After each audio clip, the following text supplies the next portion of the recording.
አሰላሙ አለይኩም።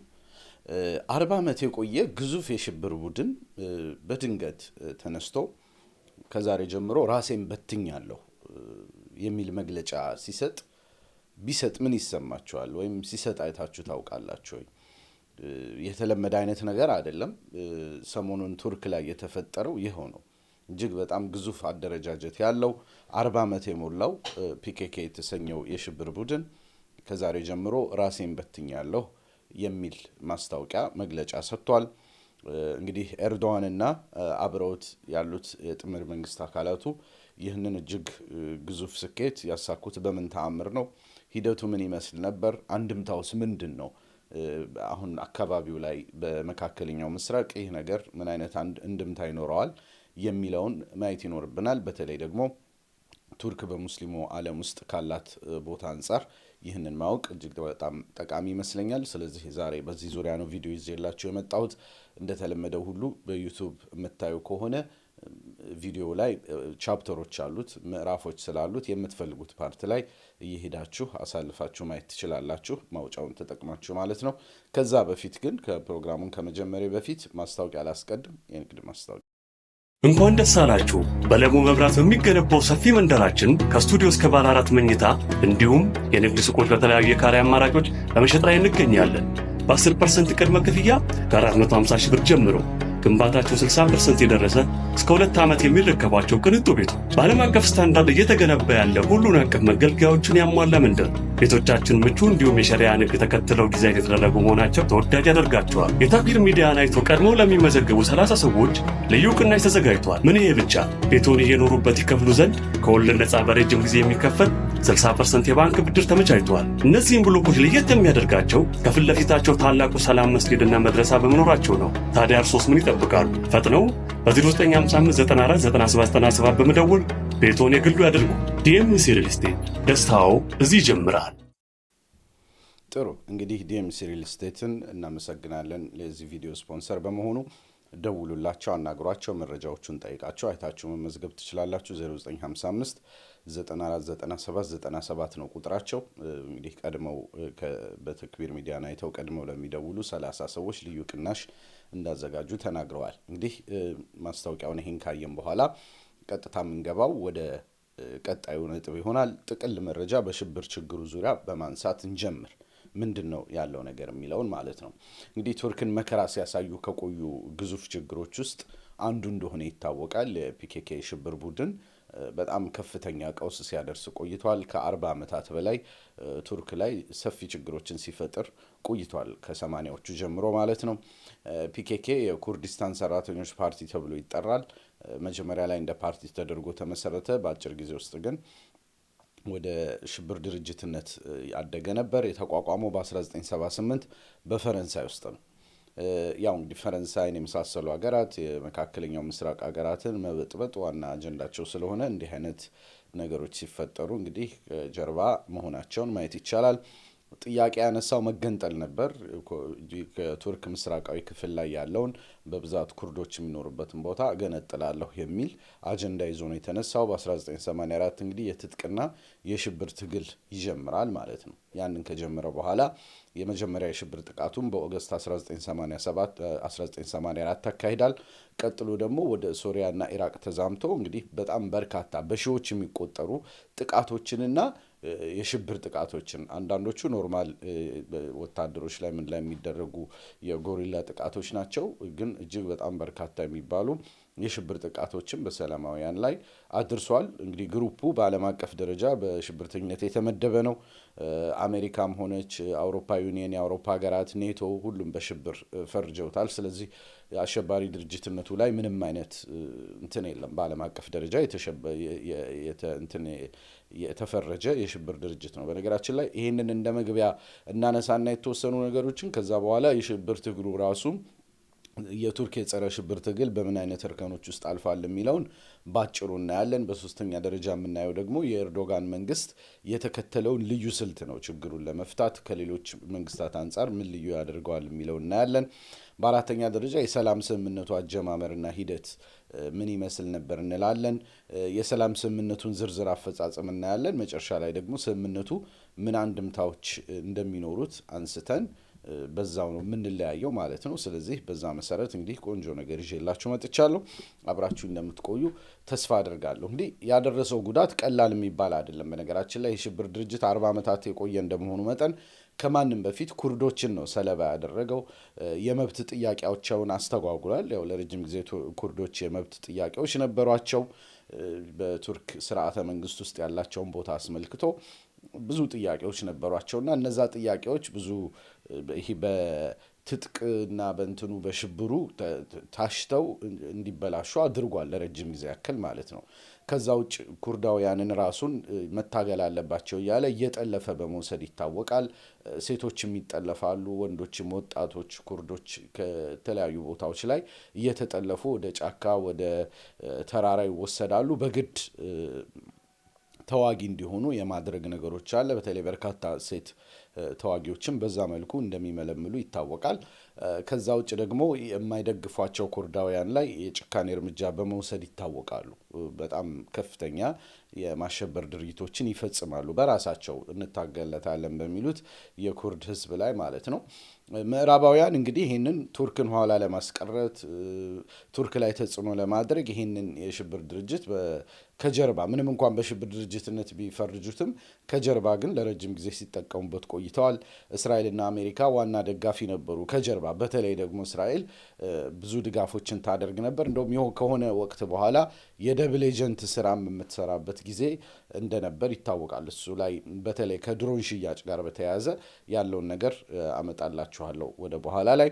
ስታቲስቲክሶችን በተመለከተ በጥቅሉ 14902 ያክል የጸጥታ ሰራተኞችን በ40 ዓመታት ውስጥ ገድሏል ይሄ የሽብር ድርጅት። የጸጥታ ሰራተኞች ሲባል ወታደሮችንም ፖሊሶችንም ጨምሮ ማለት ነው። ከ25000 በላይ ቆስለዋል። 46276 አካባቢ ደግሞ አሸባሪዎች ተገድለዋል። የዚሁ የፔካካ አባላት እንደተገደሉ መንግስት ይገልጻል። ከ83000 በላይ ጥቃት ፈጽመዋል። ከኒ ኢማጂን ለደስንከን አስቡት። ከ83000 በላይ ጥቃት። ሁሉም የሽብር ጥቃት ነው ማለት አይደለም። የመንግስት ላይ ውጊያ ምን እየተባለ የጎሪላ ጥቃቶቹ ተደምረው አጠቃላይ 83000 ናቸው። 8000 አካባቢ ሰላማውያን ሰዎችን ገሏል በዚህ በ40 ዓመት ጊዜ ውስጥ። ከዛ ውጭ ቱርክን ከ2 ትሪሊዮን ዶላር በላይ ሲያከስራት ቆይቷል። ከ84 ጀምሮ እስከ 2025 ድረስ በቱርክ መንግስት ገለጻ ከ2 ትሪሊዮን ዶላር በላይ እንደከሰሩ ይታወቃልና በጣም ግዙፍ ገንዘብ ነው። አገር ሊያለማ የሚችል ብዙ ምን ያክል ከባድ ችግር እንደሆነ አስቡት። ቀላል የሚባል ችግር አልነበረም። ይሄንን እንግዲህ እንደ ጥቅል መረጃ አድርገን ልናይ እንችላለን። ሁለተኛው ነጥብ የሚሆነው ምንድነው? የጸረ ሽብር ትግሩ ያለፈባቸው እርከኖች ምንድናቸው በሚል ነው። ይህንንም በተወሰነ መልኩ እናንሳ። ከምስረታው እስከ ሚሌኒየሙ ያለውን ጊዜ እናስብ። በፈረንጅ አቆጣጠር ነው። ከምስረታው ጀምሮ ከ78 እስከ 2000 ድረስ ባለው ጊዜ የመጀመሪያዎቹ ጥቃቶች የተፈጸሙበት ወቅት ነበር። በሁለቱም በኩል የተካረረ ኃይል የመጠቀም ነበር በቱርክ መንግስት ዘንድ፣ በዛ በሽብር ድርጅቱም ዘንድ ማለት ነው። እና የጎሪላ ጥቃቶች በጣም ብዙ ጉዳት ያደረሱበት ነበር በቱርክም በሰላማውያንም ላይ በሌሎችም ላይ ማለት ነው። ከ2000 እስከ 2004 ያለው ጊዜ ሁለተኛ ምዕራፍ ተደርጎ ሊቆጠር ይችላል። በዚህ ወቅት ደግሞ የሽብር ድርጅቱን ያቋቋመውና የመራው አብዱላህ ኦጃላን በኬንያ የተያዘበት ጊዜ ነበር። እንግዲህ የተለያዩ የግሪክም ገብቶ ነበር። ከዛ በኋላ የተለያዩ ሀገራት ገብቶ ሁሉም ጥገኝነት አንሰጥም በማለታቸው ከሶሪያ ተባሮ ሲወጣ ማለት ነው መጨረሻ ላይ ኬንያ ላይ ተይዟል ማለት ነው በ99 ግድያዎቹ እየቀነሱ የመጡበት ጊዜ ነው። መሪው ከተያዘ በኋላ ፒኬኬ ወደ ኢራቅ የሸሸበት ጊዜ ነበር። ሞር ከቱርክ ወደ ኋላ ያፈገፈገበት ጊዜ እንደሆነ ይታሰባል። ከ2004 ጀምሮ ደግሞ እስከ 2015 ድረስ ያለው ጊዜ እንደ ሶስተኛው ምዕራፍ ይቆጠራል። በዚህ ወቅት ደግሞ የጎሬላና የሽብር ጥቃቶች ዳግም የጀመሩበት ነበር። የሰላማዊ ሰው ጥቃቶች ተፈጽመዋል። ሰላማውያን እንዲገደሉ ተደርጓል። የፓርቲ ውክልና ለማግኘት የሚሞክሩበት ጊዜ ነበር። በዚህ በኩል ቱርክ ላይ ኖርማል ፓርቲ አቋቁመው ግን ያ ፓርቲ ሞር ለሽብር ድርጅቱ ስትራቴጂክ ድጋፎችን የሚሰጥ ተደርጎ ግን በህጉ መሰረት ተቋቁመው እንደዛ አይነት አካሄዶችን የሞከሩበት ወቅት ነበር። እስራኤል በዚህ ወቅት በድሮን ንግድ በጣም ትቀሽብ ነበር። በዚህ ወቅት ማለት ነው። ብዙ ሀገራት ላይ በነገራችን ላይ እንዲህ አይነት ነገሮችን በመርዳት ለምሳሌ አፓርታይድን የደቡብ አፍሪካውን ማለት ይቻላል እስራኤል እንዲህ አይነት ነገር ስታገኝ ሙስሊሙን ዓለም የሚበጠብጥ ነገር ሁልጊዜም ከጀርባ መሆኗን ማሰብ ትችላላችሁ። ሞሳድም ሌላ ስራ የለውም። ይኸው ነው ስራው በዋነኝነት። እስራኤል በድሮን ንግድ የቱርክን መንግስት ድሮን ልሽጥላችሁ፣ ምክንያቱም እነዚህ ሽብርተኞቹ ተራራ ላይ ሆነው ነው የሚያጠቁት ምን የሚሉት። ከዛ አንጻር ሄሮን የሚባል ድሮኖችን ትሸጣለች፣ በጣም በከፍተኛ ዋጋ ለቱርክ ትሸጣለች። ከዛ ግን ሄሮኖቹ የሚያደርጉት የስለላ መረጃ ምናምን የሚደርሰው በሞሳድ በኩል አልፎ ነው። ሞሳድ ደግሞ ያንን ያጠልና ሽብርተኞቹ ከሄዱ በኋላ መረጃውን ለቱርክ ይሰጣል። ቱርክ ያንን ይዛ እዛ ቦታ ላይ ትተኩሳለች። የአየር የምን ዝም ብሎ ባዶ ይከስራል፣ ጥይት ይከስራል፣ ጀት ምናምን እየሄደ ምንም የሚያገኙት ነገር የለም። እና እንዲህ አይነት ሉፖሉስ ከተዋቸው እስራኤል ለረጅም ጊዜ እንዲህ አይነት ጌሞችን ትጫወት ነበር። ምክንያቱም ድሮኑ ራሱ መረጃ ፕሮሰስ የሚያደርገው በሞሳድ ተጠሎ የሚመጣ በመሆኑ ማለት ነው። በጀርባ በኩል ደግሞ ስትደግፍ ቆይታለች። ከ2018 እስከ 2016 ያለውን ጊዜ ካየነው ደግሞ አመጽ መሰል ጥቃቶች የተስፋፉበትና የሆኑ የቱርክ ምስራቃዊ ቦታዎች ላይ በቃ በኔ ቁጥጥር ስር ናቸው የሚል የሆነ እንደዛ አይነት አመጽ የማስነሳት ሂደቶችን የሽብር ድርጅቱ ሞክሮ ነበር። ግዙፍ የሚሊተሪ እርምጃዎች መንግስት ሲሪየስ እርምጃዎችን ወሰደ። ቱርክ በራሷ ድሮን ቴክኖሎጂ መምታት ጀመረች። ከዛ በኋላ ቱርክም በ2011 አካባቢ ነው የድሮን መስራት ፕሮጀክቶቿን የጀመረችው። በ2016 አካባቢ ሞር የራሷን ድሮኖች ቀስ በቀስ መጠቀም የጀመረችበት ኦልሞስት 2019 በኋላ ከ2016 በኋላ ባለው የድሮን ቴክኖሎጂዋ እያደገ የመጣበት ወቅት መሆኑን ማየት እንችላለን። ቱርክ የበላይነቱን የያዘችበት ወቅት ነበር ማለት ይቻላል። በተለይ ከ2016 እስከ 2024 ያለው ጊዜ በቱርክና በኢራቅ ግዙፍ ኦፕሬሽኖችን ማካሄድ ጀመረች። ካሁን በኋላ ቱርክ ላይ ብቻ ሳይሆን ሞር ቱርክ ላይ እየተዳከመ ስለመጣ የሽብር ድርጅቱ ከነጭራሹ ገፍተን ኢራቅና ሶሪያ ላይ በጣም ትላልቅ ካምፖች ምኖች አሏቸው። ስለዚህ እነዛን የዝ ማዕከላት መደምሰስ አለብኝ፣ ከምንጩ ነው የማደርቀው በሚል ወደ ሶሪያና ወደ ኢራቅ ገብተው ኦፕሬሽን መፈጸም የጀመሩበት ወቅት ነው። 4 ኦፕሬሽኖች ጎልተው ይወጣሉ። የመጀመሪያው ኦፕሬሽን ፍራት ካልካኒ ይባል ነበር፣ በ2016 የተደረገ ነው። ዘይት እንዳል ሐረካት የሚሉት ደግሞ በ2018 ያደረጉት ነው። ባርሽ ፕናር ብለው ደግሞ በ2019 ሌላ ሶስተኛው ኦፕሬሽን አካሄዱ። በ2020 ደግሞ ፔንቼ ሐረካት ብለው ፔንቼ ሐረካት በሚል አዲስ ጀምረዋል። እስካሁን ድረስ ይሄ ቀጥሎ ያለ እንትን ነው። ስለዚህ 4 ግዙፍ ኦፕሬሽኖችን በማድረግ ከምንጩ መዋጋት ጀመሩ። ስለዚህ ሶሪያ ላይ ምን ላይ ሆነ ጨዋታው ማለት ነው። በተለይ ባለፉት 2-3 ዓመታት ቱርክ ላይ ኦልሞስት የሽብር ድርጅቱ ህልውናው ዜሮ የገባበት፣ ድሮ ይቆጣጠራቸው የነበሩ ተራራዎች፣ ቦታዎች፣ ጫካዎች በሙሉ አሁን የቫኬሽን ቦታ የሆኑበት፣ አንዳንዶቹም የማዕድን ሁላ ማውጫ የሆኑበት እና ኦልሞስት ከቱርክ ሙሉ በሙሉ የወጣበት፣ በተወሰኑ ወቅቶች ላይ ብቻ እንዲሁ ሽብር ጥቃቶችን ፈንጅ ማፈንዳት ምናምን አይነት ነገሮች ብቻ የተፈጸሙበት ወቅት ነው ማለት ይቻላል። በጥቅሉ የቱርክ መንግስት የበላይነቱን የያዘበትና ኦልሞስት ከቱርክ ላይ ችግሩን በሲሪየስ በሆነ መልኩ ያቃለለበት ወቅት ነበር ማለት ይቻላል። በራሱ ድሮኖች ምኖች ማድረግ ሲጀምር ማለት ነው።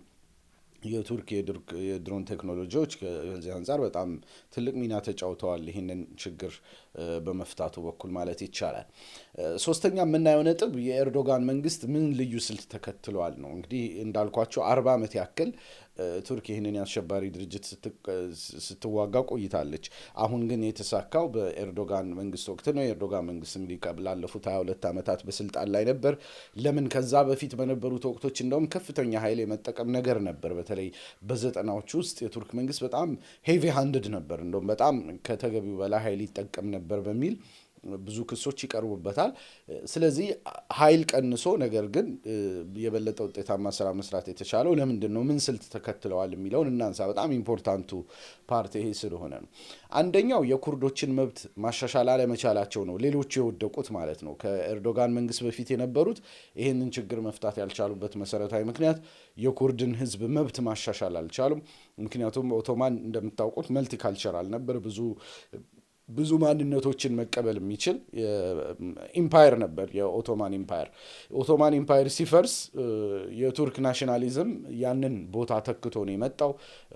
እንግዲህ በከማል አታቱርክ አማካኝነት የቱርክ ናሽናሊዝም ከፊት ሆኖ መንግስቱን ተቆጣጠረ። ከዛ በኋላ ግን ያ መንግስት የተገነባው ተርኪሽ ናሽናሊዝም ራሱ ቱርካዊ ማንነት ላይ ብቻ ኤትኒክ አይደንቲቲ ላይ ተመስርቶ ስለሆነ ኤክስክሉሲቭ ነበር፣ ኩርዶችን ምኖችን ያገለለ ነበር በሚል ይታማል። ከዛ አንጻር እነዛ ነገሮች ችግር እየፈጠሩ መምጣታቸውን ማየት ይቻላል እና የመብት ችግሮች ነበሩ ማለት ይቻላል። ስለዚህ በነዛ የመብት ችግሮች ውስጥ ለዛ ህዝብ እታገላለሁ የሚልን የሽብር ድርጅት የሽብር መሆኑም እንዳለ ሆኖ መፍታት አልቻሉም። ምክንያቱም በዛ በኩል መብት ማሻሻል ስላልቻሉ ማለት ነው። በሁለተኛ የሽብርተኞቹን አይዲዮሎጂ ማድረቅ አልቻሉ። ምክንያቱም ሽብርተኞቹ ተመሰረትን የሚሉት የኩርድን ህዝብ መብት እናስከብራለን፣ እንገነጠላለን፣ የራሳችን ሀገር እንመሰርታለን፣ ከዛ ሶሪያና ኢራቅ ካሉት ኩርዶች ጋር አንድ ላይ ሀገር እንመሰርታለን የሚል ፍላጎት ይዘውን የተነሱት። ይህንን አይዲዮሎጂ ማድረቅ አልቻሉም። ኩርዶች ቱርክ ላይ ተመችቷቸው ሊኖሩ የሚችሉበትን ከባቢ መፍጠር እንደሚችሉ ማስገንዘብ አልቻሉም። ከዛ አንጻር ፌል አድርጎባቸዋል ተብሎ ይታሰባል። ከዛ ውጭ ደግሞ ሀያላን መንግስታት ችግሩ እንዲፈታ አልፈቀዱላቸውም። ምንም እንኳን ኖርማሊ ግሩፑን ሽብርተኛ ብለው ቢመድቡትም ከጀርባ ግን እገዛ ያደርጉ ነበር። በየጊዜው ችግሮችን ይፈጥሩ ነበር። ለምሳሌ በ1970ዎቹ 80ዎቹ ውስጥ አሜሪካ አሽከሮቿን ተጠቅማ የባህል ክራክዳውን በማድረግ የኩርድ ማንነትን የመግፋት ስራ ሰርታለች። በሰባዎቹ በጣም መንግስት በጣም ተጭኖ ወጥቶ የኩርድ ማንነትን ቋንቋን መሰረት ጫን የሚልባቸው ወቅቶች ነበሩ። ይሄ በአሜሪካ አማካኝነት የሚደረጉ ነበሩ። ምክንያቱም በዛ በወቅቱ የነበሩት የቱርክ መንግስታት የአሜሪካ አሻንጉሊት ነበሩ።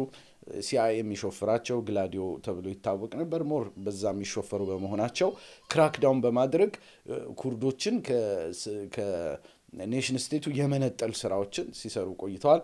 በሌላ በኩል ደግሞ ታጣቂዎቹን መደገፍ ቀጥለዋል፣ በጀርባ ማለት ነው። ከዛ አንጻር የሀያላን መንግስታት ችግሩ ሁልጊዜም ቱርክን ሲፈታተናት እንዲኖር ፈልገው እንደዛ ያደርጋሉ። ስለ ዲሞክራሲ ስለምን ስለ ሂውማን ራይትስ ምናምን ያወራሉ። ነገር ግን ምዕራባዊ መንግስታት በሌሎች ሀገራት ላይ በተለይ በአፍሪካ፣ በኤዥያ ወዘተ ዴሞክራሲ እንዲሰፍን አይፈልጉም። የእነሱን ጥቅም የሚያስከብር ማንኛውንም አይነት ስርዓት ጨፍጫፊም ቢሆን ይቀበላሉ። መሰረታዊ ችግሩ ያ ነው። በንፍቅና ላይ የተመሰረተ የፖለቲካ ፖሊሲ ነው። በአገራቸው ላይ ብቻ ነው ስለ ዴሞክራሲ ስለምን የሚያወሩት። እሱንም ለራሳቸው ሲሆን ምን ያክል እንደሚጥሱት ይታወቃል ማለት ነው። ከዛ ውጭ በመሳሪያ በኩል ጥገኛ ነበረች ቱርክ። ሁልጊዜም እስራኤል ለአሜሪካ ላይ ጥገኛ ስለነበረች የኃይል ብልጫ ማሳየት አልቻለችም። ለዛ ነው ፌል ያደረጉት የበፊቶቹ ማለት ነው። የኤርዶዋን ስልት ግን ከዚህ በጣም የተለየ ነው። ስኬታማ የሆነበትን መሰረታዊ ምክንያቶች የሚከተሉት ናቸው። አንደኛ የኩርድ መብቶችን ከማንም በተሻለ አገሪቱ ላይ ማረጋገጥ ችሏል። ከምር በጣም ሲሪየስ የሆኑ ሪፎርሞች ተደርገው ኩርዶች የቱርክ ማንነት አካል እንደሆኑ እንዲሰማቸው የማድረግ ስራ ተሰርቷል። ኦፍኮርስ ሙሉ በሙሉ ተሟላ ሊባል የማይችሉ ነገሮች አሉ። አሁንም በሂደት ላይ ያሉ ነገሮች አሉ። ነገር ግን በጣም ከፍተኛ ሪፎርሞችን አድርጓል። በዚህ በኩል ብቻውን መንግስት ቢሆን ደግሞ የበለጠ እንደሚያደርግ ይታወቃል። በተለይ ብቻውን መንግስት ማቋቋም በሚችልባቸው ወቅቶች የመጀመሪያዎቹ ዓመታት ብዙ ሪፎርሞችን አካሂዶ ነበር። በኋላ ላይ ግን ያለው ድምፅ ብቻውን መንግስት ማቋቋም የማይፈቅድለት ሲሆንና ሞር ከ2015 በኋላ ኮአሊሽን በጥምር መንግስት ስለሆነ እየቆዩ ያሉት ከዛ አንጻር አሁን ላይ የፈለገውን ሊያደርግ አይችልም። ብዙ የሚጠብቃቸው ባላንሶች ስላሉ ማለት ነው። ከዛ ውጭ የኩርድ አካባቢዎችን በኢንዱስትሪ አልምቷል መንግስት። ይሄ በጣም ከሰራቸው ትልቅ ስራዎች አንዱ ይሄ ነው። ምስራቃዊውን ለረጅም ጊዜ ኢግኖር ተደርጎ የቆየውን የኩርዶችን ከተሞች ምኖች ትላልቅ ምርት ማዕከላት በማድረግ በኩል ትልቅ ሚና ተጫውቷል። ኩርዳዊ ፖለቲከኞችን ትላልቅ ቦታዎች በመስጠት ወደ መንግስት ፊት ለፊት በማውጣት ሞር እነዛን ነገሮች አምጥቷል። ቻነሎች መክፈት ምን ብዙ ሪፎርሞች ተደርገዋል። የቱርክን በመሳሪያ ራሷን መቻል ማረጋገጡ ደግሞ ትልቁ ስልቱ ነበር። በራሳችን መሳሪያ ካልሆነ ይህንን ችግር እንድንፈታው አይፈቅዱልንም በሚል ያንን ስትራቴጂ ቀይሰው በጣም ስኬታማ መሆናቸውን ማየት ይቻላል። አቅም እያለውም ቢሆን ደግሞ የሰላም ድርድር በሮችን አልዘጋም። በተደጋጋሚ የድርድር ጥረቶችን ሲያደርግ ቆይቷል ከእንዲህ አይነት ግሩፖች ጋር ጉዳዩ በሰላም መፈታት እንዲችል ማለት ነው። ስለዚህ የሰላም በር አይዘጋም ነበር። በምሳሌነት ድርድሮችን ከ2009 እስከ 2011 ያደረገውን ድርድር ማየት ይቻላል። የኦስሎ ድርድር ተብሎ ይጠራል። ምዕራባውያን ስላልፈለጉት በፒኬኬ አማካኝነት በራሱ በሽብር ድርጅቱ አማካኝነት ሳቦታጅ እንዲደረግ በማድረግ አበላሽተውታል። ከ2012 እስከ 2013 ሌላ ድርድር አድርጓል። እንደዚሁ ፒኬኬ የተኩስ አቁም ስምምነት አውጆ ታጣቂዎችን ወደ ኢራቅ ያሸሸበት ወቅት ነበር። አስተዳደራዊ ሪፎርሞችም መደረጋቸው ይታወቃል። ከ2013 እስከ 2015 ደግሞ ሌላ ዙር ድርድር ተደርጓል። እንደዚሁ የዶልማባቼ ስምምነት ተብሎ ይታወቃል። የትምህርትና የቋንቋ ሪፎርሞችም መደረጋቸው ይታወቃል። በ2025 ደግሞ አሁን የተሳካ የሚመስል ድርድር አድርጓል። ቡድኑ ራሱን እስከ መበተን ደርሷል። የሰላም ስምምነቱን በዝርዝር የምናየው ሆኖ ማለት ነው ራሱን እስከ መበተን ድረስ አድርሷል ማለት ነው። ስለዚህ በጣም ስኬታማ ስራዎችን የሰራው እነዚህን ስልቶች ስለሚጠቀም መሆኑን ማየት እንችላለን። እንዲህ ቀጣይ የምናየው ነጥብ የሰላም ስምምነቱ ምን ይመስላል የሚለውን ነው። ግን እሱን ከማየታችን በፊት አጭር መልእክት ለማስተላለፍ ፍቀዱልኝ። እንደምታውቁት የሚዲያ ስራ አስቸጋሪ ነው። ከዛ አንጻር ድጋፍ ማድረግ ያስፈልጋል። በዋነኝነት ላይክ እና ሼር ማድረግ ቪዲዮዎቹ ብዙ ቦታ እንዲደርሱ በማድረግ ትልቅ እገዛ ስለሚሆነኝ ላይክ እንድታደርጉ ይህንን ቪዲዮ የምታዩ ሰዎች ሼር በተለያዩ ግሩፖች፣ በዋትሳፕ ግሩፖቻችሁ፣ በቴሌግራም ግሩፖቻችሁ ሼር በማድረግ ለወዳጅ ለዘመድ በማጋራት እንድታግዙኝ ከጎኔ እንድትቆሙ ለመጠየቅ እወዳለሁ። ከዛ ውጭ ብዙዎቻችሁ ሰብስክራይብ፣ ፎሎ ሳታደርጉ ነው የምታዩት። ያንን ማድረጋችሁ በቋሚነት የምሰራቸውን ነገሮች እንድታገኙ ያስችላችኋል ብዬ አስባለሁ። ከዛ ውጭ በጣም ኢምፖርታንት የሚባለው ድጋፍ ደግሞ በኮሜንት ሀሳብን መግለጽ ነው። ኮሜንት በሰጣችሁ ቁጥር የቪዲዮን ኢንጌጅመንት ከፍ ስለሚያደርግ ቪዲዮ ብዙ ቦታ እንዲደርስ ያደርገዋል። ከዛ አንጻር በኮሜንት ሀሳቦቹን መግለጽ በቀላል ልታዩት የሚገባ ነገር አይደለም። ሰላምታ ሊሆን ይችላል፣ ተቃውሞ፣ እርማት ሀሳብ ሊሆን ይችላል። የምታዩበትን ያላችሁበትን ከተማ መግለጽ ትችላላችሁ። ማበረታቻ ልትገልጹ ትችላላችሁ። በጣም ኮሜንት በጣም አንገብጋቢ ነገር ነው። ቀላል ለእናንተ በጣም ቀላል የሆነ ለእኛ ግን በጣም ብዙ ትርጉም ያለው ነገር መሆኑን ለማስታወስ እወዳለሁ። ከዛ ውጭ በፋይናንስ ደረጃ ማገዝ የምትፈልጉ በወርሃዊ መዋጮ ለማገዝ ዩቱብ ላይ ጆይን ማድረግ ትችላላችሁ። አባል ሆናችሁ ማገዝ ትችላላችሁ። ፌስቡክም ተመሳሳይ የሰብስክራይብ እንትኖች አሉት። ከዛ ውጭ ዩቱብ ላይ ከፈለጋችሁ በሱፐር ታንክስ ማገዝ ትችላላችሁ። ፌስቡክ ላይ ስታር አለላችሁ።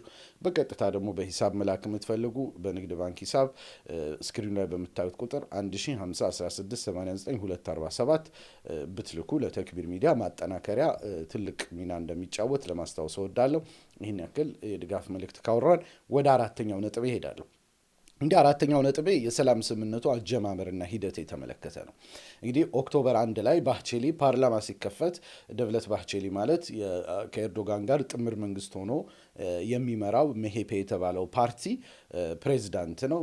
በጣም እድሜው ገፋ ካሉ ፖለቲከኞች ውስጥ ይመደባሉ ባህቼሊ። በተለይ ደግሞ ይሄ የቱርክ ናሽናሊስት ፓርቲ ነው። መሄፔ የሚታወቀው በናሽናሊስት አቋሞቹ ነው። ከዛ አንጻር ከፒኬኬም ሆነ አጠቃላይ ከኩርድ ጥያቄዎች ጋር ትንሽ ሃርድ ላይን ከሚመርጡት ፓርቲዎች መሆኑ ይታወቃል። እና ኦክቶበር 1 ላይ በድንገት 2024 ማለት ነው ባህቼሊ ፓርላማ ሲከፈት ከደም ፓርቲ አባላት ጋር ተጨባበጠ። ደም ፓርቲ ማለት የፒኬኬ ደጋፊ ተብለው የሚታሰቡ ፖለቲከኞች ያቋቋሙት ፓርቲ ነው። በብዛት በኩርዶች ዘንድ ድምፅ አላቸውና አገሪቱ ላይ ካሉት ፓርቲዎች ውስጥ አንዱ ናቸው። የባህቼሊ ፓርቲ ኤምኤችፒ ደግሞ በጣም ከዛ ፓርቲ ጋር ብዙ ጊዜ የሚጣላ በመሆኑ ድሮ ሰላም አይባባሉም። እንደዛ አይነት ነገሮች ነበሩና ለመጀመሪያ ጊዜ ፓርላማ ሲከፈት ከነሱ ጋር ሲጨባበጥ ሲያዩ በጣም ሰዎች ደነገጡ። እንደ ባህቼሊ የምር ከነሱ ጋር እንዴት? ልክ አሁን በጣም ተቃራኒ የሆኑ ፓርቲዎች ስለሆኑ ማለት ነው። ልክ ለምሳሌ እናስበው ፋኖና ሸኔ ፓርቲ ቢኖራቸው ብላችሁ አስቡና ሁለቱ መሪዎች ቢጨባበጡ ብላችሁ አስቡት። በጣም የተቃረነ ስለሆነ የማይጠበቅ ነገር ተደርጎ ስለሚታሰብ ማለት ነው። ከዛ ኦክቶበር 15 ላይ ሽብር ቡድኑን በትኑና እንደውም መሪው ካስፈለገ ምህረት ይደረግለት ማለት ጀመሩ። እንግዲህ አብደላ ኦጃላን ኦልሞስት ከ99 ጀምሮ በእስር ላይ ነው ያለው። ቱርክ ላይ ደሴት ላይ ነው የታሰረው። ኦልሞስት እሱ በጣም እንትን የሚወገዝ ፒክቸር ነው። ህፃን ገዳይ ተብሎ ነው የሚታሰበው። ከዛ አንጻር ባቼሌን የሚያክል ሰው ድንገት ወጥቶ ካስፈለገ ምህረትም የሚደረግለት ከሆነ መነጋገር እንችላለን። ግን የሽብር ቡድን ይበትን የሚል ነገር ሲናገር ሰዎችም በጣም አደናገራቸው። ምክንያቱም በጣም የተርኪሽ ናሽናሊስት ፓርቲ ነውና ይሄ ነገር በጣም እንትን አላቸው ሰዎችን። የክርክር ተዋጽኦ ዲስኮርስ ተፈጠረ በጉዳዩ በጣም አከራካሪ ሆነ። እንዴት ባቼሊ እንዲህ አይነት ነገር ሊያነሳ ቻለ የሚል ማለት ነው። ኦክቶበር 22 በድጋሚ ጥሪውን አደሰ። በድጋሚ እንደውም ይቅርታ ይጠይቃል ምናምን ተብሎ ሲታሰብ ከነጭራሹ እንደውም ይሄ ነገር ደገመው። ባቼሊ ደገመው ጉዳዩ ብዙዎችን አደናገረ። ኦክቶበር 23 ከዛ በኋላ በአንድ ቀን በኋላ የኦጃላን ወንድም ፓርቲ ውስጥ ያለ ሰው ነው እስር ቤት ሄዶ ወንድሙን ዘይሮ መጣ እና ከኦጃላን ጥቁምታዎችን ይዞ መጣ። ጥሩ ነው ምናምን አበረታታለሁ የሚል አይነት ነገሮችን ይዞ መጣ። በዚያው ቀን ደግሞ ፒኬኬ የሽብር ጥቃት ፈጽሞ ከሸፈበት። እንግዲህ እንዳልኳችሁ ፒኬኬ በዋነኝነት በምዕራባውያን የሚሾፈር ስለሆነ ባቼሊ እንዲህ አይነት ነገር ሲናገር ሲያዩ ይህ ነገር ቱርክ ሰላም ልታገኝ ነው በሚል ቶሎ ወደ እንትን እንዲገቡ አደረጉት። የሽብር ጥቃት ፈጽሞ ከሸፈበት። አንድ ሰው ምናምን ገደሉ ነገር የጸጥታ ሰራተኛ ማለት ነው። መንግስት ከዛ ሰፊ እርምጃዎችን ወሰደ። ኦክቶበር 30 ኤርዶዋን የባቼሊን ጥሪ ደገፈ። ኦክቶበር 30 ላይ ማለት ነው። ወዲያው ግን እርምጃዎችን መውሰድ ጀመረ መንግስት፣ ሲሪየስ እርምጃዎች። በተለይ ደግሞ ከዛ ከሄዴፔ እና በሲኤችፒ በሚባለው ፓርቲ አማካኝነት አብረው ሆነው ከንቲባዎችን ያስመረጡበት ሂደት ነበር። ኬንቱዝላሽ ይሉታል። እነዛን ከንቲባዎችን አባሎቻቸውን ማስወረድ ጀመረ። ያው የተለያዩ የሽብር ድርጊቶች ላይ ተሳትፈዋል በሚል ለድርድሩ መልእክት ነበር። ካልተደራደራችሁ የጀመራችሁትን ጨርሱ፣ በትኑ፣ ካለበለዛ ጠበቅ ያለ እርምጃ ወስዳለሁ የሚል ፖለቲካዊ መልእክት እንዳስተላለፈ የሚያምኑ ብዙ ናቸው። ኖቬምበር 26 የደም ፓርቲ ልኡካን፣ ቅድም ያልኳቸው የኩርዶች ፓርቲ ልኡካን በእስር ቤት ዚያራ ፈቃድ ጠየቁ። በቃ እኛ ኦጃላንን ሄደን ማናገር እንፈልጋለን፣ የታሰረውን መሪያችንን፣ ጉዳዩ በሰላም ማለቅ አለበት የሚል ነገር ጀመሩ። ዲሴምበር 26 ከወር በኋላ ተፈቀደላቸው። ሄደው በእስር ቤት ጎበኙት። የድጋፍ መልእክት አመጡ። እደግፋለሁ የሰላም ጉዳዩን፣ መበተን ካለበትም ይበተናል የሚል አይነት ጥቁምታዎችን ይዘው መጡ። ዲሴምበር 30 ግን ከዛ ኢራቅ ውስጥ ያለው አመራር ደግሞ የመሽጎ ያለው ካንዲል ተራራ በሚባለው ቦታ ላይ የመሸገው የፒኬኬ አመራር መስሚያ የለንም የሚል አይነት መልእክት አስተላለፈ። ግን ያው ሪጎራ ካልሆነ በቀር ኦጃላንን ሳይይዙ ብዙ መጓዝ አይችሉም። ኦጃላን ጉዳዩን ከዘጋው ይበተናሉ ካለ ብዙም አይዲዮሎጂካል መሰረት አይኖራቸውም ተብሎ ስለሚታሰብ ቀላል የሚባል ሙቭ አልነበረም። ጃንዋሪ 2025 ላይ የሰላም ልኡካኑ ብዙ ግንኙነቶችን ማድረግ ጀመሩ። የተለያዩ ፓርቲዎችን መዘየር ምን ማለት ጀመሩ። ድጋፍ ማሰባሰብ ጀመሩ። ፌብሩዋሪ 27 ደግሞ ኦጃላን ቡድኑ መሳሪያ አስረክቦ ራሱን እንዲበትን አዘዘ። በቃ ቀጥታ ኦጃላን በፓርቲው ወኪሎች አማካኝነት በቃ ተበተኑ። ካሁን በኋላ ከቱርክ መንግስት ጋር በትጥቅ አይደለም የምንነጋገረው፣ የትጥቅ ትግል የሚባል ነገር ቆሟል፣ ሽብር ጥቃት የሚባል ነገር ቆሟል፣ በትኑት፣ ቡድኑ መበተን አለበት፣ ከቱርክ ጋር በቃ በኖርማል የዲሞክራሲ ትግል ውስጥ ነው የምንገባው የሚል ነገር መግለጫ ሰጠ። ይሄ ቱርክ ፖለቲካ ላይ ትልቅ እንደ ቦምብ የወደቀ ነገር ነው። አይሹሪዩ ከ40 ዓመታት በኋላ እንደዚህ አይነት ነገር የራሱ የሙቭመንቱ መሪ ይላል ብሎ ማሰብ በጣም ከባድ ነበር እና የቱርክ ህዝብ ደነገጠ። እንዴት በዚህ ደረጃ ሊመጣ ቻለ? ጉዳዩ በጣም እንትን ነበር። it was a huge surprise። በቃ በወቅቱ ሌላ ክርክር አልነበረም። በቃ እውን ነው ወይ በእውነት እየሆነ ነው ያለ ነው ወይ ተብሎ በጣም ብዙ እንትኖች ነው። ማርች ወር ውስጥ ባቼሊ ቶሎ ተበተኑ። በቃ ነገር አታጓቱ፣ ቶሎ ተበተኑና ሰላም ይስፈን የሚል ነገር ድጋሚ ሰጠ። እንግዲህ ከኤርዶጋን ቀጥሎ ሁለተኛ የጥምር መንግስት አባል ማን ነው? ባቼሊ ትልቅ ፓወር ያለው ሰው ነው። አፕሪል 10 ላይ ኤርዶዋን ከልኡካኑ ጋር ተገናኘ፣ ከሰላም ልኡካኑ ጋር ተገናኘ። ይሄም አፕሩቫል የመስጠት ነገር ነበር፣ ትልቅ ጀሸር ነበር። ሜይ 9 ላይ ቡድኑ ውይይቴን ጨርሻለሁ፣ በቃ ሰሞኑን ስብሰባ አድርጌ ይበትናለሁ አሉ። የት ያሉት? ኢራቅ ላይ ምናምን ያሉት የሸማቂዎች በቃ ተወያይተን ቶሎ እንትን እናሳውቃለን አሉ። ከ3 ቀን በኋላ ወጡና በቃ ተበትነናል፣ ከዛሬ ጀምሮ እንበተናለን የሚል ነገር አደረጉ። ፒካካ የሚባል ድርጅት ካሁን በኋላ የለም፣ በትነነዋል። የትጥቅ ትግል የሚባል ነገር የለም፣ አቁመናል። ወደ ሰላማዊ የዴሞክራሲ ጥያቄ ተሸጋግረናል የሚል 3 መሰረታዊ ነጥቦችን የያዘ መግለጫ አወጡ ማለት ነው። ይሄም ቱርክ ላይ ለብዙዎች ለማመን የሚቸግር በጣም ግዙፍ ስኬት ነበር። በቃ ሊትራሊ ኢትስ ቬሪ ሃርድ ቱ ቢሊቭ። በመጨረሻም ሆነ ከ40 ምናምን ዓመታት በኋላ ማለት ነው እንዲህ አስደንጋጭ ነበር ማለት ይቻላል።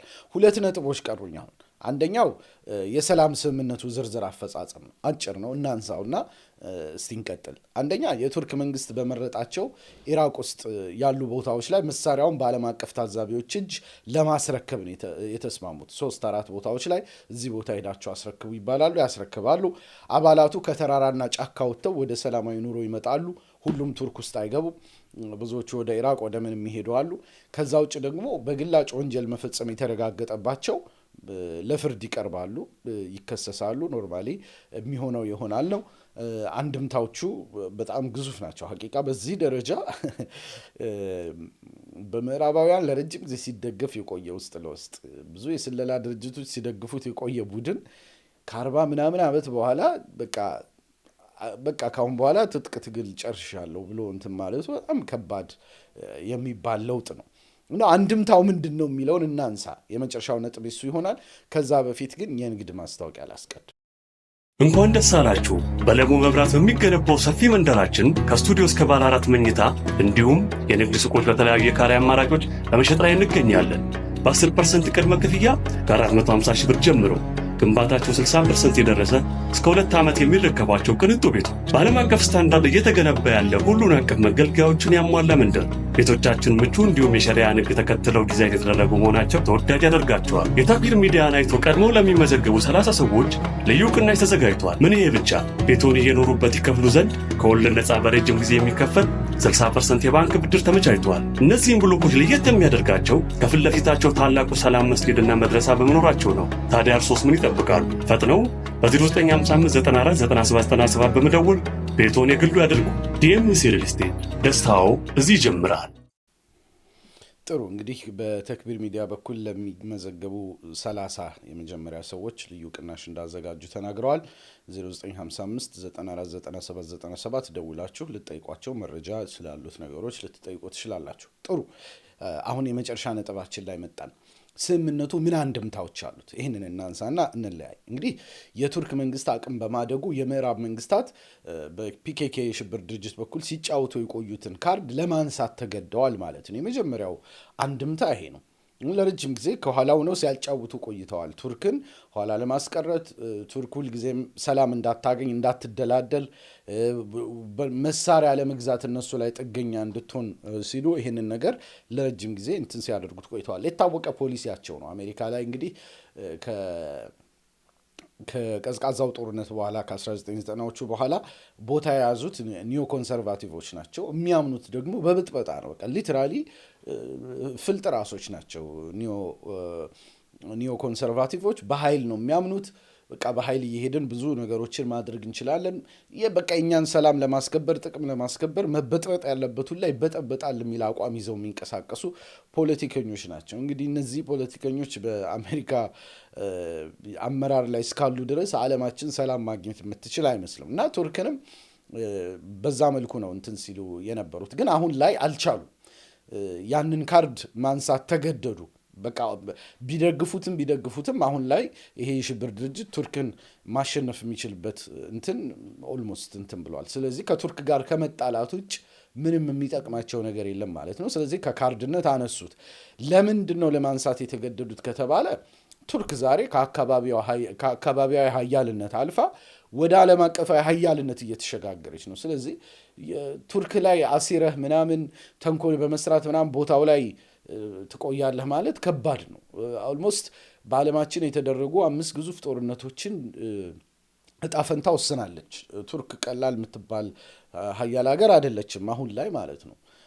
እና ብዙ እንትን በቴክኖሎጂ በምን ከባድ ቦታዎች እየያዘች ነው። ስለዚህ ሀያል እየሆነች ነው። ስለዚህ እንደ ድሮ ሊጫወቱባት አይችሉም። በቃ ሊትራሊ ብዙም ጌማቸው ፌል አደረገ ማለት ነው። ጌም ኦቨር ለማለት ተገደዱ። ከዛ ውጭ ከአካባቢው ሀገሮች ጋር ቱርክ እጅና ጓንት ሆናለች። ከሶሪያ ጋር ነበር ጸብ የነበራት። አሁን ሶሪያ ጋር ኦልሞስት ጓደኛ ሆናለች። ብዙ ሀገራትን ኦልሞስት ከኢራን እቅፍ እያወጣች ወደ ራሷ እየወሰደች ነው ያለችው። ዮርዳኖስን ማየት ይቻላል፣ ሉብናንን ማየት ይቻላል። ኦልሞስት አካባቢው ላይ ትልቅ ቦታ እየያዘች ነው። ከዛ ውጭ ደግሞ ከቱርክ መንግስታት ጋር የቱርክ ኤትኒሲቲ ወይም የቱርክ ማንነት ካላቸው 9 መንግስታት ጋር አንድነት መስርታ አካባቢው ላይ ብሎክ ለመፍጠር እየሰራች ነው። ከዛ አንጻር በቀላሉ የምትደፈር ሀገር አይደለችም አሁን ላይ። ስለዚህ ይሄ ካርድ ኦልሞስት ፌል አድርጎባቸዋል ማለት ነው። በሶሪያም በኩል በነገራችን ላይ የፒኬኬ ሌላ እንትን አለው፣ ሌላ ቅርንጫፍ አለው። ኤስዲጂ ይሉታል፣ የተለያዩ ስሞች፣ ዋይፒጂ ብዙ ስሞች ነው የሚጠራው። እዛ ውስጥ ያሉ እንደዚህ ከቱርክ የሸሹ እንትኖች የፔካካ ሰዎች ያቋቋሙት ነው እና እነሱም ጋር ቢሆን ትጥቅ ለመፍታት ተገደዋል። አሁን በ9 ወር 8-7 ወር አካባቢ ነው የቀራቸው። ከሶሪያ መንግስት ጋር ኦልሬዲ ኢንቴግሬት ሊያደርጉ እጅ ሰጥተዋል። ይህንን ማስመልክቶ ከአሁን ቀደም እንግዲህ ቪዲዮ ሰርች የላችኋለሁ፣ መለስ ብላችሁ ማየት ትችላላችሁ። ስለዚህ በሶሪያም በኩል ያለው ቅርንጫፋቸው ካርዳቸው ተሸንፏል። ኦልሞስት የቱርክ የድሮን አቅም ለሽምቅ ትግል ቦታ የሚሰጥ አይደለም። አሁን ላይ ኦልሞስት ሊትራሊ ዋሻ ውስጥ ይገባል። ሴንስ አድርጎ ዋሻ ውስጥ የሚገባ የእንትን ሮኬት ጥይት ነው ያላቸው። ሊትራሊ ዋሻ ውስጥ ገብቶ የሚመታ ማለት ነው። ከላይ ምናምን አይደለም። ጋይድድ ሚስሎቻቸው በጣም አድቫንስድ የሆኑ ቴክኖሎጂዎች ናቸው። ከዛ ውጭ ቱርክን ያገለለ ጨዋታ አካባቢው ላይ ሊፈጸም እንደማይችል እምነት ላይ ደርሰዋል። የትራምፕ መንግስትም ያለው እንትን ይሄ ነው። በቃ ሊትራሊ አይሆንም። በቃ ቱርክን ሳኒዝ እዛ ቦታ ላይ ምንም ነገር ማድረግ አንችልም የሚል እንትን ክብሮች ላይ ደርሰዋል። ቱርክ ራሷን አስከብራለች። በዚህ በኩል ለምዕራባውያን ትልቅ መርዶ ቢሆንም ማለት ነው። አሁን ላይ ቱርክ ኢኮኖሚያ ጠንካራ ነው። ስትራቴጂክ ቦታ ላይ ነው ያለችው። በመሳሪያ ራሷን ችላለች። ኦልሞስት 90% መሳሪያዋን በራሷ ነው የምታመርተው። 10% አይሞላም ሌሎች መለዋወጫ ምን እያለች የምትሄደው ማለት ነው። እሱንም በጥቂት ዓመታት ውስጥ ሙሉ በሙሉ 100% በራሷ የምትቆምበት ሂደት ነው የሚፈጠረው። እንደውም በመሳሪያ ምርት አሁን ጣሊያን፣ ስፔን እየሄደችላ የምርት እንትኖችን እየጀመረች ነው። ሲሪየስ የሆኑ እንደውም የአውሮፓንም ማርኬት ዶሚኔት ወደ ማድረግ እየሄደች ስለሆነ ማለት ነው። ከዛ ውጭ ጠንካራ ሌጋሲ ያላት ቱርክ ለረጅም ጊዜ በሙስሊሙ ዓለም መሪ ሆና ቆይታለች። ያንን ሌጋሲ ይፈሩታል። በሙስሊሙ ዓለም ዘንድ ትልቅ ክብር አላት። ከዛ ውጭ ፌር ፖለቲካ ያካሂዳሉ። አፍሪካም ሌሎች ቦታዎችም ላይ የሚያካሂዱት ፖለቲካ ምዕራባውያን ከሚያካሂዱት የበዝባዥ ፖለቲካ በጣም የተለየ ከመሆኑ አንጻር ይፈሯቸዋል። ከዛ ውጭ ቱርክ ደግሞ የሰላምን በር አትዘጋም። በየቦታው የሰላም በር እንዳይዘጋ ጥረት ታደርጋለች። ከዛ አንጻር ያላት ዲፕሎማቲካዊ፣ ኢኮኖሚያዊ፣ ፖለቲካዊ ኃይል ቀላል የሚባል አይደለም እና እንደ ድሮ በአሸባሪ ድርጅት ሊያጫውቷት እንደማይችሉ እምነት ላይ የደረሱበትና ተስፋ የቆረጡበት መሆኑን ያሳያል። አንድ ትልቁ አንድምታ ይሄ ነው። ሁለተኛው አንድምታ ታጣቂ ቡድኖች ቱርክን ማሸነፍ የሚችሉበት አቅም ማጣታቸው ነው። የቱርክ ምሽጎቻቸው የቫኬሽንና የማዕድን ቁፋሮ ቦታ ሆነዋል። በነገራችን ላይ ቱርክ ዘይት አላት። ቅርብ ጊዜ ነው የጀመረችው። በቀን 130,000 በርሜል የድፍድፍ ነዳጅ ታወጣለች በነገራችን ላይ። ከዛ ውጭ ከብላክሲ ላይ እንደዚሁ የእንትን ምርቶች ለ25 ዓመት ያክል የሚበቃትን የናቹራል ጋዝ የተፈጥሮ ጋዝ ምርትም በማውጣት ላይ ትገኛለች። እሱ ላይ የማዕድን ጉዳዮች ላይ አንድ ቀን ሌላ ቪዲዮ ሰራላችኋለሁ። ብዙ ኢንተረስቲንግ ነገሮች አሉት በነገራችን ላይ የቱርክ ፖለቲካ። ከዛ ውጭ እየተመቱ የቆዩት በኢራቅና ሶሪያ ጭምር ነው።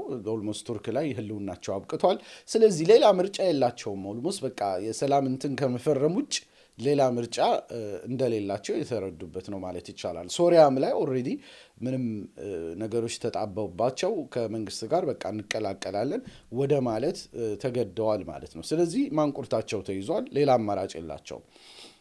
ሌላው አንድምታ የሰላም ስምምነቱ ከተሳካ ለብዙ ችግሮች ምሳሌ መሆን የመቻል አቅም መኖሩ ነው። እንዲህ ፔካካ ማለት እጅግ ግዙፍ የሽብር ድርጅት ነው። በጣም ግዙፍ አደረጅ እንደውም በዓለም ላይ ዋና ከሚባሉት በትልቀት አንደኛ ከሚባሉት ውስጥ የሚመደብ ነው። በብዙ ሀገራት ከጀርባ ሲደገፍ ቆይተዋል። የስለላ ድርጅቶች ምኖች ይረዱታል።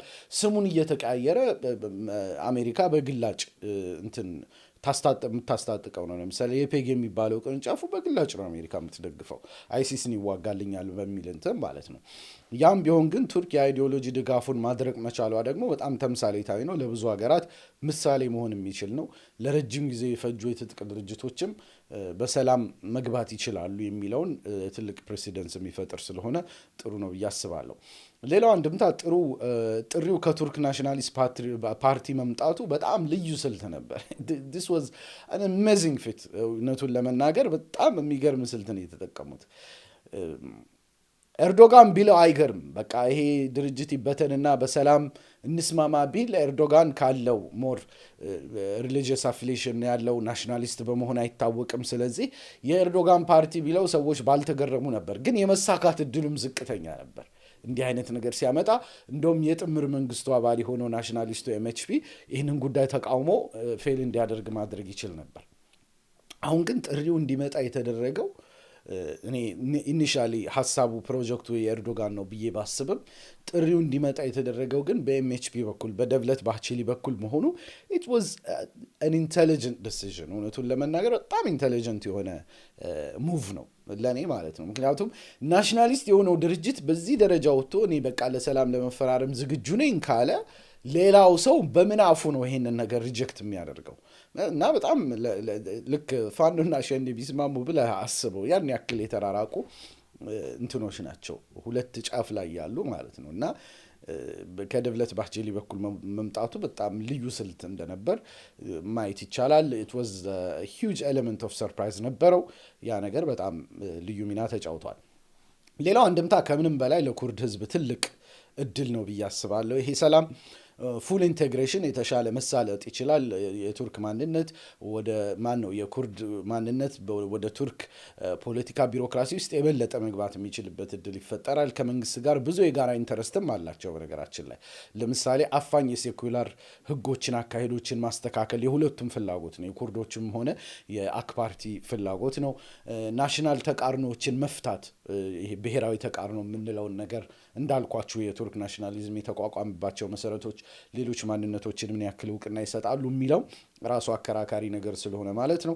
ከዛ ውጭ ብሔራዊ ኢንቴግሬሽን የመሳሳብ ሂደት መፍጠር ላይ ትልቅ ሚና የሚኖረው ነው ማለት ነው። ሌላው ትልቅ አንድምታው ቱርክ እንደ ሀገር ብዙ የምትጠቀምበት መሆኑ ነው። አንደኛ የምዕራባውያን ካርድ መወገዱ ነው። የምዕራባውያን መጫወቻ የሴራ ካርዳቸው ተበልቷል። ትልቅ ነገር ነው። ብሔራዊ ደህንነትና መረጋጋት መስፈን ይችላል ቱርክ ላይ። የፖለቲካ ምህዳሩ መለሳለስ ይችላል። ኢኮኖሚው መሻሻል ይችላል። ምክንያቱም ከፍተኛ ውጪ ነው የሚቀንሰው። ማህበራዊ ትስስሩ ይጠብቃል። በኩርድም በቱርክም በሌሎችም መካከል ያለው ማህበራዊ ትስስሩ ይጠብቃል። ፖላራይዜሽኑ እየረገበ መምጣት ይችላል። ይሄ ለቱርክ ትልቅ ጥቅም ይሰጣል። ከዛ ውጭ ዓለም አቀፍ ብራንዷ መሻሻል ይችላል። ለህጋዊ ማሻሻዮችም ጥሩ ምህዳር ይፈጠራል። የተሻለ ኢንቴግሬሽን መፈጠር ይችላል ማለት ነው። ሊቀለበስ ይችላል ወይ ካልን ሊቀለበስ ይችላል። ኦፍኮርስ የትኛውም እንቅስቃሴ ሙሉ በሙሉ ድል ለማለት መጨረሻው ማየት ያስፈልጋል። ግን ሊቀለበስ የመቻለ እድሉ ጠባብ ሆኖ ይታየኛል በግሌ። ለሽብር ድርጅቱ ተፈጥሯዊ ሞቱን ነው እየሞተ ያለው ማለት ሌላ አማራጭ የለውም። ሊትራሊ ቱርክ አሸንፋለች። ከዛ ውጭ የተቀየሙ አካላት ወደ ቀልባቸው መመለሳቸው አይቀርም። ለምሳሌ በፒኬኬ ቤተሰቦቻቸው የተገደሉባቸው ሰዎች ምኖች አሁን ላይ የተወሰነ መቃወማቸው አይቀርም። በሂደት ግን እነዚህ አካላት ሰላም መስፈኑን መደገፋቸውና ነገሩ በእርቅ እንዲዘጋ ማመቻቸታቸው የሚቀር ነገር አይሆንም። ሽምግልና ሁሌም በዚህ መልኩ የሚሄድ ስለሆነ ማለት ነው። ስለዚህ ያለመሳካት እድሉ በጣም ጠባብ ይመስለኛል። ቱርክ በጥንቃቄ ነው ጉዳዩን የያዘችው። ታሳካዋለች። ኦልሞስት ተሳክቷል ማለት ይቻላል። ትልቅ እስካሁን የተፈጠረው ነገር ራሱ ቀላል ነው ብዬ አላስብም። ካሁን በኋላ ሊፈጠሩ የሚችሉ ችግሮች እንኳን በድርጅት ደረጃ የሚሆኑ አይደሉም። ምክንያቱም ድርጅቱ ተበትኗል። ግለሰቦች ወይ ትናንሽ የሽምቅ እንትኖች ነው የሚኖሩት። እሱን ደግሞ ቱርክ መፍታት ይሳናታል የሚል እምነት የለኝም። ከዛ አንጻር እኔ ችግሩ ተፈቷል ወደሚለው አዘነብላለሁ። እናንተ ምን ታስባላችሁ? የቀኑን ጥያቄ ላቅርብላችሁ። ይሳካል ብላችሁ ታስባላችሁ? መሳካት ይችላል?